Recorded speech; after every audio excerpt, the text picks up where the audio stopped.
கீழே உட்காந்துக்க.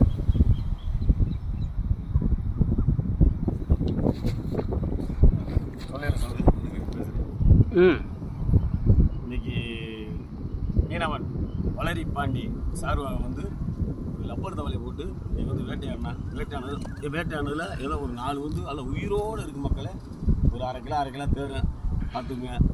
கமெண்ட் பண்ணுங்கள், சப்ஸ்கிரைப் பண்ணுங்கள், பிள்ளை தட்டி விடுங்க, லைக் பண்ணுங்கள், அப்படியே ஷேர் பண்ணுங்கள். மக்களே அந்த வெறா பிடிக்கிறது வந்து சும்மா சொல்லக்கூடாது. வெறா பிடிக்கிறது எவ்வளோ ஒரு கஷ்டம்னு வெறா தூண்டி வச்சு யூஸ் பண்ணுறவங்களுக்கு தெரியும். ஏதோ வெறா பிடிக்கிற நினைக்கிறாங்க, அவ்வளோ பெரிய கஷ்டம் இருக்குது.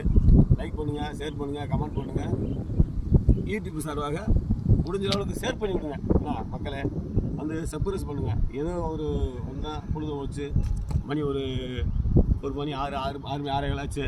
இப்படியே வீட்டை பக்கம் போய் ஏதோ அறுத்து சுட்டு தும்புன்னு பார்க்குறேன். சரி ரைட்டு, அடுத்த வீடியோவில் உங்களை மீண்டும் சந்திக்கிறேன்.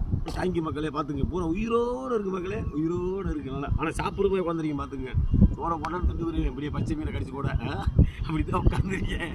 தம்பியோட சிரிக்கிறேன், வீடியோ எடுக்கிறேன். சரி சிரிக்கிறனால ஒன்றும் இல்லை, போதும். எதை கிடச்சி ஆண்டையை கொடுத்துச்சு.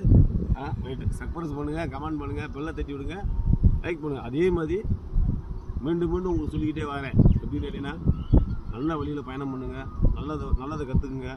போக நீ காலங்காலம் ரொம்ப கலிகாலமாக போயிட்டுருக்கு. என் வீடியோவில் பூராமே முக்கால்வாசி தான் சொல்லிகிட்டு இருக்கேன். பார்த்துக்குங்க, நல்ல முறையாக பயணம் பண்ணுங்கள், குடும்பத்தை பாருங்கள், ஆளுங்க நல்லா ஜாலியாக வந்து இந்த மாதிரி மீனை பிடிங்க, நல்லா ஜாலியாக வந்து சந்தோஷமாக பொழுத போக்கடிங்க. ரைட்டா மக்களே? அடுத்த வீடியோவில் எதாவது பேசுவோம், அடுத்த வீடியோவில் பஞ்சு பேசுவோம். ரைட்டு மக்களே, தேங்க்யூ மக்களே.